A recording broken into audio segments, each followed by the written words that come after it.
Welcome back to the Stretch the Floor podcast. I'm Matthew here, as always, with Venushan, and we're talking another week into playoff basketball, into finals basketball. We have a really tight series between the Celtics and Warriors, as we expected, um, and we've had some pretty incredible performances. We'll get into some of the individual performances in a minute, but first let's just talk about the series as a whole. So 2-2, we both predicted seven.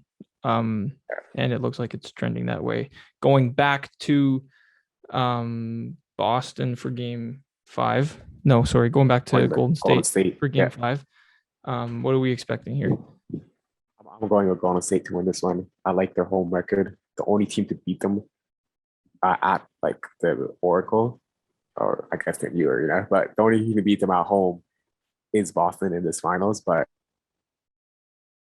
their home always play really good at home, and they're one of that team where the role players just play exponentially better when they're at home. Jordan Poole, Otto Porter, Kevin Lee, Klay Thompson to extent. Yeah, I know he's not a role player, but Klay Thompson's one of the stars. That's a kind of exception to this. He plays better at home as well.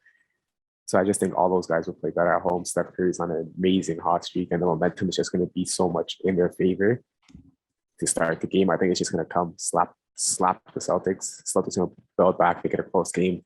But I have Warriors taking this, and it just going all the way to game seven. So you still think Warriors in seven? Yeah, I still think Warriors in seven. Just give me the veteran leadership to steady the ship and calm the nerves when game finals and the NBA finals happen, right? At game seven, there's going to be a lot of nerves, and it's going to be crazy. And give me the veteran leadership of Steph, Klay, and Draymond to win me that game seven. Yeah, this game five feels like a statement game for the Warriors. Like, it feels like they're just gonna, veterans, Steph namely, is gonna be like, okay, this is the time that you really need to grab control of this series. And yeah, I expect them to have a big game. There's been some Draymond stuff going on. Maybe he has a really good bounce back game in game five too. But yeah, again, I see the Celtics probably taking game six and pushing this to seven, and then it just comes down to anything can happen in game seven. Mavericks beat the Suns in a game seven. So anything could happen, but yeah, you have to lean with the guys who have been there before in that situation. Yeah, and we can talk about the game four recap. We've seen a player explode for them to win, but we didn't see the other players step up. You know what I mean? Steph showed that he can explode himself and win them a game, and that's something that could happen in a game seven, right? Or you can see Klay Thompson explode. We've seen him explode every single game six in his career, right? We have another game six Klay, but this time in the game seven, whatever, right? Or we can see Draymond, last game seven he played in the NBA Finals was that 2016 one where they lost their 3-1 comeback, infamously the team that lost the 3-1 comeback. But Draymond Green in that game seven had his best game of his career by far. Yeah. So we know Draymond's willing to step up. We know these guys live for the big moment, and we know they shine. And we seen the last time this Boston Celtics team was in a game seven against the Miami Heat, they completely collapsed in the end of that fourth quarter. You could see the nerves got to them.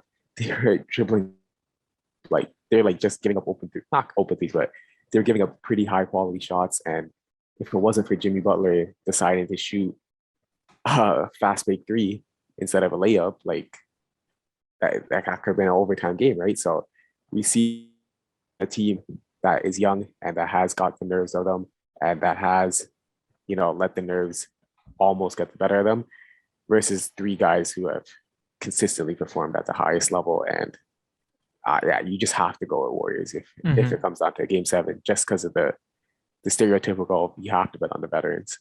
Yeah, exactly. I mean, you have to bet on them, but that doesn't mean, again, it's going to happen. Yeah. Game seven. But okay, so that leads kind of nicely into our next topic. Let's so you mentioned the Boston Celtics, their nerves and their age and their inexperience showed in that game seven with Miami.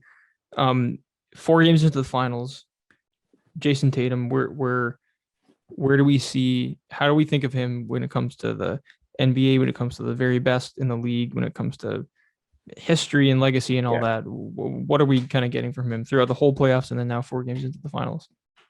He's evolving his game, portions throughout the season. He's becoming a significantly better player.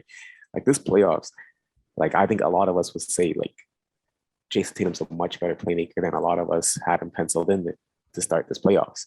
Like that's how much he's had huge playmaking games with high assist numbers, high volume of like the two finals wins they have, Jayson Tatum played insane playmaking. He had almost double digit in both. Like he was a really good playmaker when his shot wasn't falling. And I know this is all speculation. A lot of people in the NBA world think that Jayson Tatum's shoulder is like a torn labrum or something, where he will take most of the offseason off to repair. So he's showing that with a big injury, he can adapt his game, play make a little more, still score. He still has pretty good scoring numbers, just not great efficiency anymore. But still put the ball in the hoop and still elevate himself to be one of those top end guys. And I really do like him, and I really think this elevates him into like he has to be in people's top 5, like in the NBA right now. I mean, yeah, like when you the mark of not only a superstar, but the mark of a superstar who can win you a finals, who can win you a championship, is when you're not on your game efficiency wise, when it's not going in at the rate you want it to be. Can you help your team win? Can you make your team win? Can you will your team to win in other ways? And he's doing that with like his rebounding numbers are great in this series. And you mentioned the assists. Defensive responsibility throughout this whole season, throughout this whole playoffs, has been much more much bigger than it has, and much better than it has is his job with that than throughout his whole career. So when you're talking about talents, when you're talking about two-way talents, Kawhi Leonard probably has to be the guy you have to compare it to, like the it's up there, yeah. Maybe not like current Kawhi Leonard, but like that's the type of player he has to be now, with a prime Kawhi Leonard, scoring 30 a game for you, playing great defense. He's got better playmaking than Kawhi ever did. At least he does in this playoff. So, I mean, we're not going to get into the nitpicky of the top 5 right now, but he's up there. Like you got to mention him. Yeah, it's literally like this Brown and Tatum duo we've been calling when the Kawhi PG duo form. This was just called like the B-Tech, the second version of this duo. But now, like after this playoff run and after this finals run, there's a legit argument that this could be the A side of the duo, with the age and injuries catching up to Kawhi and PG. So these guys are entering elite territory, and they've entered elite territory. But this is just going to put a further impact on their legacy, because winning a championship this early, like if Tatum's able to win a championship this early, like he's on pace to have an all-time career. And by all-time, like I'm not saying Hall of Fame, I'm saying like top 10 to ever play basketball. Like that's what he's putting himself in. Obviously, it's hard to do because there's also another guy, Giannis, who's on pace to have top 10 career. It's very unlikely two people from the same era get this. They're going to be competing against each other weekend, like every single year in the Eastern Conference. But yeah, he's able to put himself in that Giannis like race to top 10, like if joining the conversation. And it's really something that Celtics fans should be fun to see, because the way this guy's to this game, to this injury, like if he could do that while not being injured, exactly, it's gonna be elite. Because it's a known fact, like Tatum is injured, and we could tell like how he's shooting and everything by that. You could look at any sport, like YouTube doctor or whatever, like everyone is showing that he's injured, but he's able to adapt his game. And Jaylen Brown, his sidekick, is kind of like perfect, as in like he's stepping up when he needs to score more, he's taking the ball more, driving to the hoop more, just stepping up and scoring more, exactly what Tatum needs. So it's exactly, this duo is playing amazing. Yeah, I mean, you mentioned all time, and as crazy as that sounds, like he's how old is he? He's 23. He's 24. He's 24 years old, and it's interesting just how much these last 3 games of this series will impact him and his standing and his legacy and all that, because prior to this year, really prior to the last half of this year, we thought Tatum's really good, but not like a perfect player. He's like an all-star caliber player, that type of guy, and then suddenly if he wins a championship at age 24, he's on pace. He's already been the best player on a championship team at age 24, and he's on pace to be a top 10 player of all time, right? So it's crazy just how everything comes together in one playoffs, and suddenly going into the next season looks completely different than it did going to the last one. Yeah, like even his idol and my favorite basketball player of all time. Like Kobe Bryant wasn't the best player on a championship team at age 24. Mm-hmm. Like he's able, if this trajectory goes, like I know it's sacrilegious and like I'll never put him in there because Kobe's my favorite player of all time, but like he has potential to surpass Kobe, right? Like if he keeps a good career and everything on Mm-hmm. him. So like that just shows how much a championship could do. Because if he loses, on the other hand, obviously if he comes back and wins a bunch, he could be considered like a young LeBron where he lost to the Cavs, where it lost this early doesn't really affect or tarnish your legacy because you're so young. Mm-hmm. No one holds that LeBron's first finals loss against Spurs. No one holds that against him. So like that could happen to Tatum too, but you can also just lose the finals like Penny Hardaway and then get injured, right? Mm-hmm. So I don't want to pencil in too much because if you lose, you could go on to win a lot, be an next like a LeBron type career, or you get injured, have a Penny type career where he doesn't make it back up, or you can win it early and keep winning more and more and be an all-time great. So Jayson Tatum is going to be really fun to watch, and he has potential 10 years from now to have the conversation we're about to have with Mm-hmm. Curry of Yeah. how much this ring impacts his career and doesn't push him into top 10 all time. Yeah, so let's get into that right now. So, Steph Curry coming off an incredible 43-point performance game, seeing him hit 7 threes, grabbing 10 rebounds, which was really impressive. Yeah. He's 34 years old. He's not peak 2015 Steph anymore, Yeah, but 2016, yeah. or 2016. Yeah. But he's 3 games away from winning yet another championship, and doing that come out kind of like over the span of years that he's potentially going to be doing it is crazy, and playing at the level that he is wild. So let's talk about him and his legacy and that whole conversation. I have him top 10 if he wins this ring. If he wins this ring, combined with the unanimous MVP, combined with the other MVP, combined with the 73-9, combined with his other 3 rings, and he's already been the best player on a championship team. Yes, he was the best player on that team when Iguodala won Finals MVP. Mm-hmm. Everyone knows that. So, like, he already has an argument the top 10. I think a lot of people, including me and you, have him top 15 anyways. If he wins, loses, or didn't even make the finals this year. So I think this ring, this finals MVP, this run where he's absolutely carrying this team on the back so far with his best finals performance with 40 points, I think he's going to push himself into that top 10. And man, like it's just so fun to watch him right now. I know a lot of people are Golden State haters because they don't like one team dominating for so long. But just watching Steph Curry play, man, like literally he's like, there's some times where I'm like, that's a bad shot, swish. That's a bad shot, swish. Yeah. Like this guy's just a menace, man. He's just so good. He's so talented, so skilled. Best shooter I've ever seen. Best shooter. I'm gonna say best shooter of all time. A lot of people agree with me, but yeah, this guy's crazy. Yeah. Really, the conversation becomes, everyone. I think everyone has him either 1A or 1B or 2 in terms of point guards all time. Yeah. Would this championship push him to be, in your mind, the best point guard of all time? Ooh, will it pass Magic Johnson?